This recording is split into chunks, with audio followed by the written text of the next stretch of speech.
we but mirror the world. All the tendencies present in the outer world are to be found in the world of our body. If we could change ourselves, the tendencies in the world would also change. As a man changes his own nature, so does the attitude of the world change towards him. This is the divine mystery supreme. A wonderful thing it is, and the source of our happiness. We need not wait to see what others do. This deep and meaningful quote expressing the need for inner change before we can go out and change the world around us may be found in the writings of Mahatma Gandhi. However, over time we have simplified it and it looks something like this now. Be the change you want to see in the world. I actually like this one better. I think it's because of its simplicity that it has appealed to so many people in the world. So I asked myself, what does it take to be the change? And I found the solution in the form of a gradual process, being change, which starts with being yourself, knowing who you are, understanding your perspectives, choosing your battles.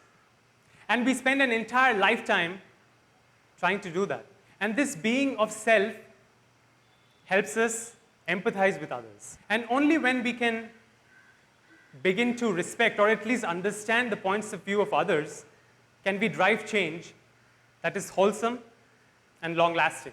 So the first step is being self, then being others, and then we can be change. And the beauty of change is what I call the divine paradox. You see, all of us in here, all of matter, all of our emotions, spirit, mind, all of it is subject to change. By virtue of that, change is the only constant. On the other hand, the word change itself signifies transformation, evolution. So it's always transient. So you see, the paradox is that it's two polar opposites coexisting in harmony. Now, speaking of opposites, usually people use this stage to inspire you with their stories, with their life stories, with the work they're doing, with their innovations and achievements. But I'm not here today to talk about my achievements or my work. I will not tell you about my life story or that I have figured out my life. I haven't. I will not tell you about my years living in a forest or about my sustainable farm. In fact, when I was asked to come speak here, I was hesitant for a bit. Then I told myself, I'll use this as an opportunity to remind myself of something. And so I'm here today for me. And if in the process I remind you of something, then that will be my achievement. You see, often when I hear people speak on the stage, and I hear all the motivating things they are talking about and their life's achievements, I'm motivated and I'm inspired, no doubt. But I'm also sad at the same time. I feel this unease because I catch myself thinking, will I ever be that good? Am I good enough even now? And this can be a really, really scary feeling, especially if you're prone to overthink like I do. Many times when people speak on the stage, I find myself feeling this invisible burden of being a change maker.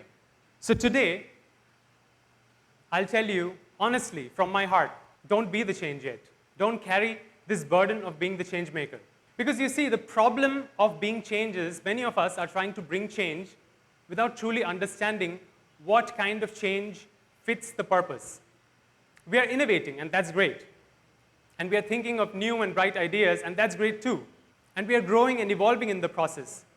But in many, many cases, we are simply fighting the symptoms instead of curing the cause. And as we saw earlier, being change was the last step. Before that, we have to master being self or being others. So when we get to step 3, being change, before fulfilling these criteria, we lose something. We lose the perspective and wisdom of others. To give you an example, I lived in Haiti for 1 year. Now, Haiti is one of the poorest countries in the world, and it receives a lot of foreign aid, primarily from the first world. Now, Haiti is a Caribbean country which is very, very hot, and a lot of that donation comes in the form of warm woolen clothing. So what you'll see at the end of the day is Haitians, local Haitians, piling up these woolen clothes and burning them. Because A, they don't have any use for it, and B, they don't have the storage space. So you see, our first world counterparts, their hearts are in the right place. They really want to help. But because of this short-sighted change-making attitude, it causes waste. So before helping someone else, before addressing the needs of others, help yourself by knowing yourself. But Gandhiji's divine mystery supreme shows up when you want to be yourself. Because you realize that yourself is also constantly changing. So the only real way to be yourself is to be who you are in the moment. Because a moment ago you were someone else, and a moment from now you'll be someone completely different. Now, I asked myself, what is it that separates all of us, that creates that individuality? And I figured that it's the experience life throws at us. That's what makes us individual. And the thing that we define as self is our interaction with those experiences. So I said, is there a way, a cheat code, so to say, to live that authentic self? And I formed something called active allowance. It's a simple two-step process that anyone, anywhere can use it to feel, to experience that authentic self. Step 1 is acceptance. Step 2 is getting over yourself. Now, step 1 is something we humans are really good at. Acceptance. Acceptance is not to be mistaken for babacy or helplessness. It is an active choice at seeing what's in front of you and allowing it to happen to you. Like standing in a queue or getting stuck in traffic. Many of us have grown to actively accept these situations. And this acceptance comes from a general sense of optimism about life in general. And I think we are all optimistic. Now, before I assume that all of us are optimistic, I have a question. Are you trying to do the best with what life has given you? Please raise your hand if you are. Okay, so that's 50-50. So 50% of you are trying to do the best with what life has given you, and that shows the optimism in you. And the other 50%, I think you're very optimistic too. Allow me to explain.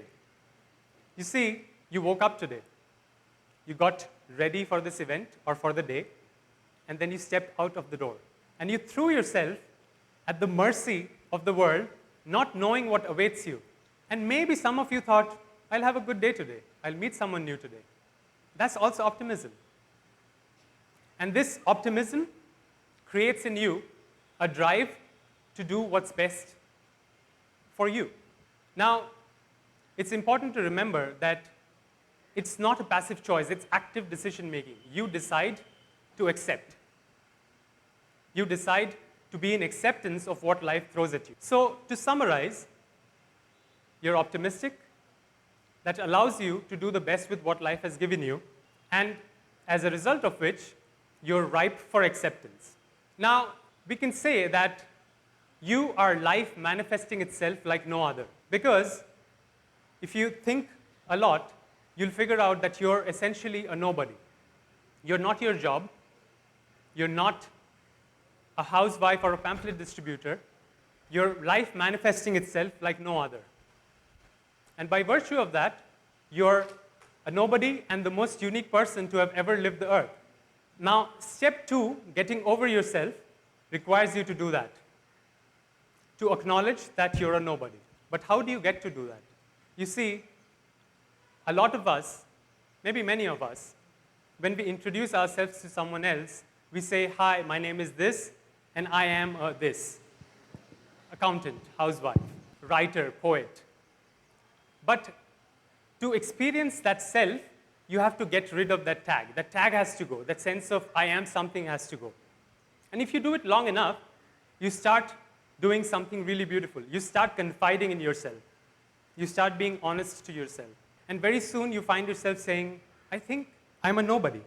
And when that happens, you then open yourself up to be anybody in the world.